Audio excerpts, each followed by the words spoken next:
don't really know where to start after just listening to Greg, because everything Greg said, we all we know that it's all true. And I was thinking as he was speaking, one of the things I've said to our teachers quite a bit in the last short while is that it's naive of us to say that we aren't going to be political.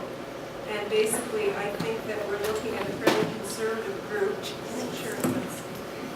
We're looking at a fairly conservative group in teachers, and we have not been particularly political over the course of the last, I guess, 100 years, although we've certainly achieved certain things. But what's happening to us right now is, I think quite a few things Greg just mentioned are part of what happened to us. The secret agenda, we certainly have had many talks with the provincial government over the last 3 or 4 years, and never was anything mentioned that led us to believe that what the government's doing would be done. In other words, it was a complete surprise to everyone, and maybe that's part of our naivety too. But the austerity measures, certainly we've been seeing them in the schools for the last few years. I'm sure most of you here in Ottawa have been following the battles in the press for schools to be rebuilt, for instance, or schools to be built in the suburbs. Well, apparently we don't have enough money to build schools.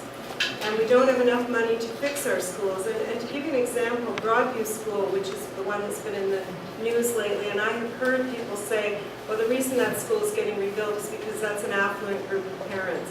Well, it may be a group of parents who actually knew how to do something, but that school has mold in it.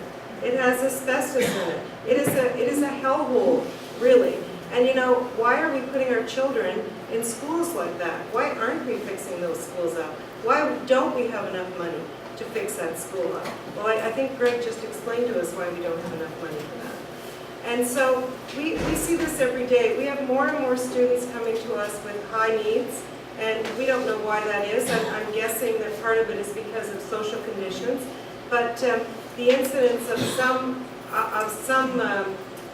I don't want to say disorders, but for instance, autism, as everybody I think knows, is on the rise. The numbers are becoming exponentially higher every year. It takes money to take care of those students. It takes money to have someone in the school to help those students. Well, apparently we don't have that money. We don't have the money to take care of our students in our schools today.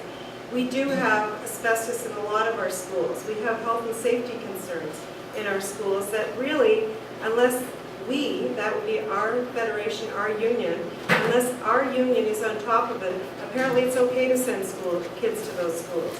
Apparently it's okay to rip down tiles in a school while children are there with asbestos in them, because apparently we can't afford to take care of the health of our students. So those are some of the things we're seeing in terms of austerity. For our teachers, it's interesting again. I think a lot of our teachers think we're lucky to have good jobs, we're lucky to make a decent salary, we're lucky to have good pensions. And so we are. It's good that we do. But we need good jobs in this country. And, they talk about shovel-ready jobs. Well, we're shovel-ready jobs, too. Just because we don't use a shovel on a daily basis doesn't mean we're not shovel-ready. And by the way, the education community is about 80% female. People who work in education, not necessarily teachers, but certainly in the elementary panel, it's about 87% female. So these workers are all being targeted right now. And it's bad enough that we're looking at rollbacks for these workers. But I think myself, the big point is that this is an attack on collective bargaining. This is an attack on unions and an attack on collective bargaining. What the provincial government is doing is basically throwing out all the laws of collective bargaining and saying, you know what, we're going to do this, and if you don't like it, too bad. And basically, as I think we all know, if you've been involved in a union, your collective agreement, our collective agreement, is an historical document. It happens over many, many years, many, many negotiations. You give some, you get some. That's how we come to a collective agreement. It isn't just us saying we want it, it's an agreement. And so the provincial government has basically called our leaders to what they call a provincial discussion table, which has no legal basis anywhere. It's an invitation to come and talk.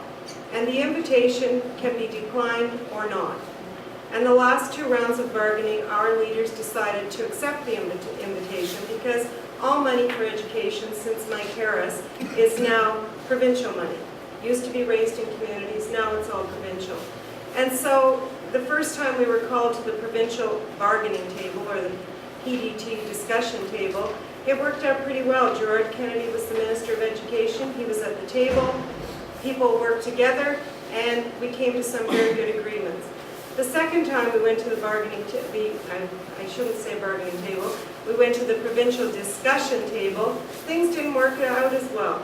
We were bullied quite a bit, and groups were played off against each other, and the OPSPA, which is the Ontario Public School Boards Association, was allowed to be part of that.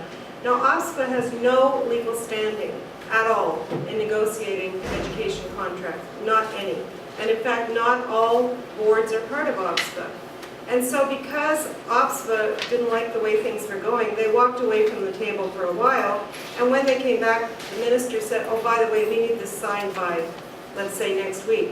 And because we didn't jump to and sign by next week, we were given a 2% penalty on our salaries, which has cost our teachers $250 million over the last 4 years.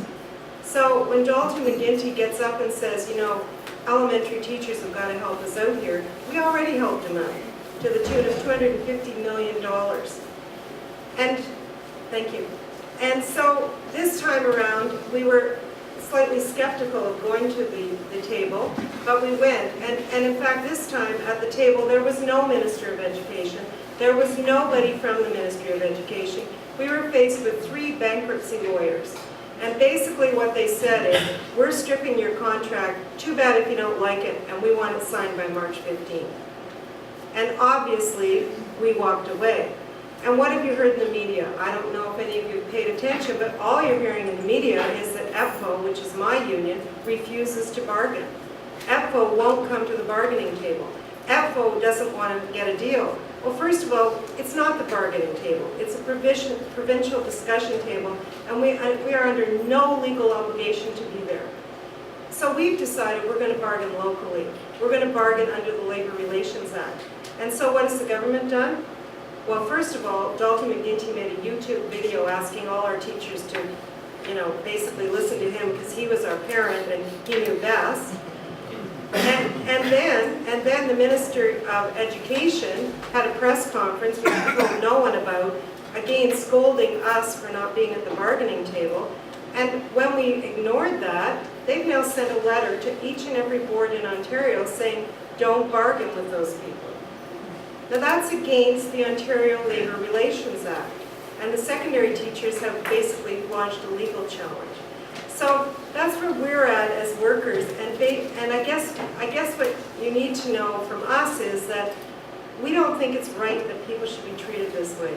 We think it's an issue of respect. We think it's an issue of union busting. I'm sure that's what it's about. And also what Greg said about this isn't about austerity this year or next year.